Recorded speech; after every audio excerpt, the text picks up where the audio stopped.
आपण एई टाइप रे थरे खास्ता निमकी बनांतो। केवल 2 कप अटारे केते सारा हमर निमकी बनिछि। छोट हुंतु कि बड़ प्राय समस्त ही बहुत बड़ा लागिवो। नमस्कार, जय जगन्नाथ। आमा किचन नोडिसे को आपनको बहुत बहुत स्वागत।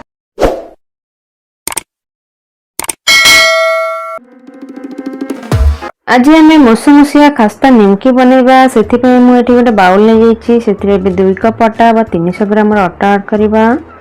अटा को एठी मु भल भाबरे चलेकि नै जाईछि। आपण चेष्टा करिवे चलेकि नवा पय। अटा रे एबे हमें कला जीरा ऐड करबा। सेति पय मु एठी 2 छोट चमच कला जीरा बा गोटे बड़ चमच कला जीरा नै जाईछि। आपण आपनको टेस्ट हिसाब रे कम बेसी मध्य करि परिवे। एबे सेति रे हमें स्वाद अनुसार बा गोटे छोट चमच लूण ऐड करबा। अटा हमर खास्ता करिया पय एठी मु रिफाइंड ऑयल नै जाईछि। आपण चाहिले घी मध्य नै परिवे। एठी मु 5 चमच रिफाइंड ऑयल ऐड करिवे। एबे अटा को हमें भल भाबरे पकैथिबा सामग्री सहित मिसै दबा। जेमति कि तेल हमर अटा रे पूरा भल भाबरे मिसि जिवो। आपण एई टाइप रे भल भाबरे घसी घसी तेल को अटा सहित भल भाबरे मिसै देबे। जा द्वारा हमर निमकी पूरा खास्ता बनेबो एवं खाए पे बहुत बढ़िया लागिवो। तेल हमर अटा सहित भल भाबरे मिसि जाईछि। आपण एई टाइप रे मिसैला परे एमति हाथ रे मुठा करिवे। जदि आपनकर मुठा एई टाइप रे भांगीबनी ताले आपण जानिबे जे अटा हमर पूरा परफेक्ट निमकी पय रेडी हो जाईछि। नले आपण जदि एई टाइप रे न हुए ताले आपण आउ अल्प किछि तेल ऐड करि परिवे। अटा चकड़िया पय मु एठी गोटे ग्लास पानी नै जाईछि। पानी हमर रूम टेम्परेचर रे अछि। आपण एमति अल्प अल्प करिकि पानी ऐड करिवे एवं गोटे टाइट डो प्रस्तुत करिवे। जेमति आपण पूरी बनांती सेई टाइप रो टाइट डो आपण बनै कि प्रस्तुत करिवे एवं एकावळे कि बेसी पानी ऐड करिवेनी। एमति अल्प अल्प करिकि पानी ऐड करिवे एवं अटा को हमर चकड़ी चलिवे। अटा एबे मु भल भाबरे चकड़ी दैछि। देखंतु अटा हमर केते टाइट अछि। एबे ताको हमें कवर कर दबा एवं 20 मिनिट होने ताको रेस्ट करिया पय छाडी दबा। एबे 20 मिनिट हे गलानी। एबे अटा को हमें चेक करबा। अटा हमर एबे भल भाबरे सेट हे जाईछि। एबे ताको आउ टिके भल भाबरे एमति चकड़ी दबा। अटा को एबे मु भल भाबरे चकड़ी दैछि। एबे ताको हमें साइड कर दबा। एबे हमें अटा रे बड़ बड़ गोला प्रस्तुत करबा एवं तापरे हमें सेतिरे निमकी बनेबा। अटा रे गोला को एबे हमें काउंटर ऊपर ऐड करबा एवं अल्प अल्प अटा पके कि ताको आराम से गोटे गोल बनेबा। आपण चारिपट कॉर्नर को मडे कि बेलिबे जेमति पतला मोटा न रहे।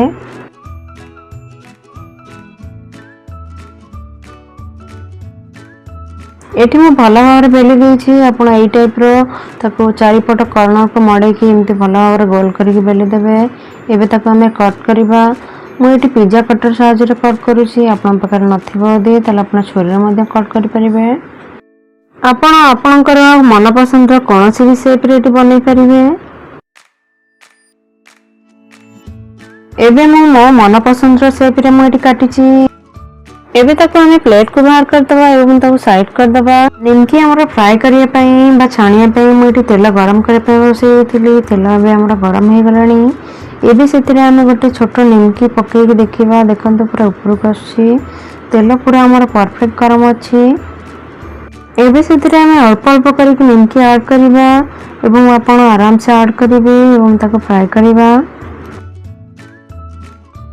एटी गोटे अटार गोला रे जतिकि निमकी बनथिला सेतिकि मु पूरा ऐड कर दैछि एवं तेल एबे हमर मीडियम गरम रे अछि। आपण बेसी गरम करिवेनी नले निमकी हमर पूरा ताती जिवो एवं क्रिस्पी बनिबनी। एमति आपण एपट सेपट करिकि ताको भल भाबरे एमति फ्राई करिवे। गोल्डन ब्राउन जेतले हे जिवो हमर जानिबे निमकी हमर बनि गला। देखंतु हमर निमकी थर रेडी हो गला। आपण एई टाइप रे जेतले हबो जानिबे जे हमर निमकी हमर रेडी हो गला। एबे ताको हम छानी दबा एवं प्लेट को बाहर कर दबा। देखंतु केते बढिया साउंड होउची।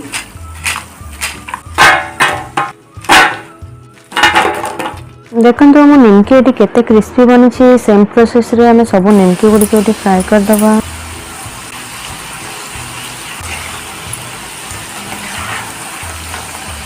देखंतु निमकी एठी हमर बने कि रेडी हो गला। एबे ताको हम छानी दबा। आशा करूछि आज रो रेसिपी आपनको बहुत भल लागिथिबो। आपनको भल पाइबा थिले मु ए परि भाबरे आगु बढ़ी परिबे। तले मु रहूछि। नमस्कार, जय जगन्नाथ। Thanks for watching.